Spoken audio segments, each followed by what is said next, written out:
il y a toujours quelqu'un qui va dire « Oh, j'en veux tout petit petit ». Et combien de fois des petits? Donc du coup, j'en fais un tout petit. Je suis Serge Profiterolier. Je fais des profiteroles et je ne sais faire que ça. Je vais regarder quelqu'un, vous aimez le chocolat? Dit oui, je mets 3 louches.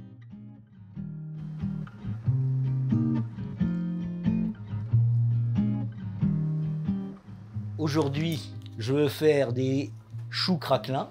Donc je vais avoir à préparer une panade. C'est la base de la pâte à choux. Donc j'ai 125 d'eau, 125 de lait. Je vais peser 125 g de beurre. Et là j'ai besoin de 150 g de farine.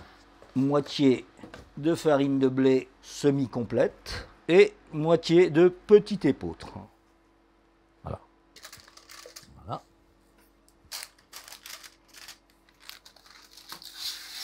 Je verse ma farine, mais d'un seul coup. C'est pour ça qu'il faut bien peser. On n'a pas droit après de rajouter, sinon grumeaux. Ce qui est très important, c'est de ne pas avoir de boules, de petits amas de farine. Donc, je fraise et je vois que toute ma farine a été dissoute. Je dois avoir à peu près 250 g d'œufs. Donc, je vais en faire 5. Je verse un œuf et chaque fois que je vois que l'œuf, la matière œuf, a été absorbée par la pâte, je remets l'autre. Jamais plus vite. Hop. Il y a toute l'histoire de la pâtisserie. C'était des petites boulettes de pain chauffées dans la cheminée. Et ça viendrait de petits profiteroles.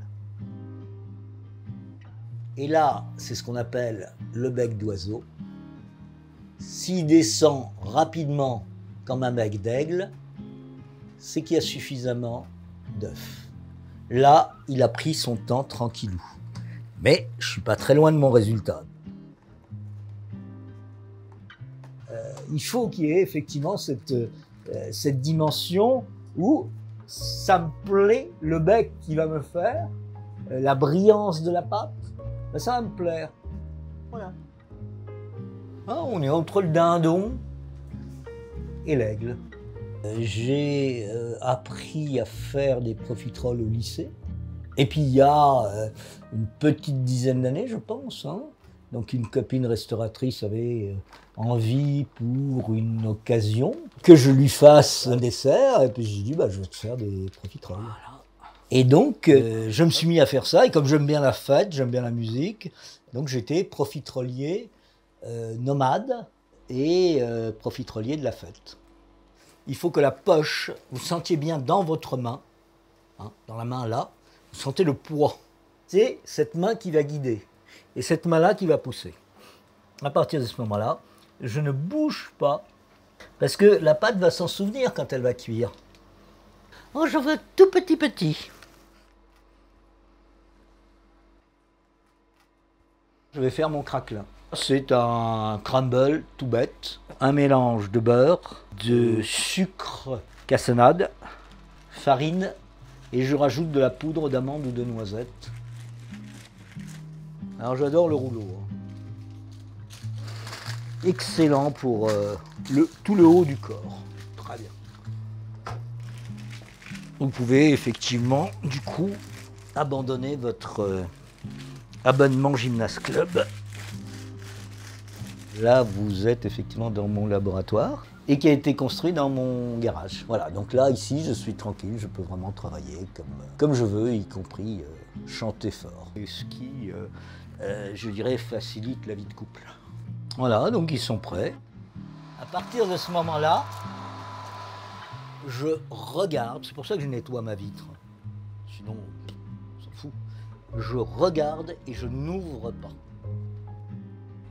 Là, je sais que je peux ouvrir et je vais pouvoir venir tâter. Hein, le toucher est extrêmement important aussi.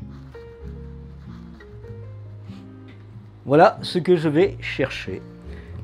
Si vous y passez votre doigt, on est encore en totale souplesse. Donc on va mettre du chocolat. Et on va mettre de la crème fraîche. C'est à peu près tout ce que l'on met dans une ganache. Voilà. Si je veux qu'il soit ultra brillant, je rajoute un petit peu de beurre. Notamment quand il va être sur la profiterole et que vous voudrez faire le selfie avec... Voilà, là, oui. Ça, pour moi, c'est ça l'essentiel. C'est de générer un petit moment de plaisir, de petit bonheur. Par exemple, je vais regarder quelqu'un, vous aimez le chocolat, dit oui, je mets 3 louches. Il y a de la surprise chez l'autre, c'est les yeux derrière, et tu la fais sourire la personne. C'est pour moi une vraie petite relation, une toute petite. Hein. Quelqu'un veut une petite? Non, personne.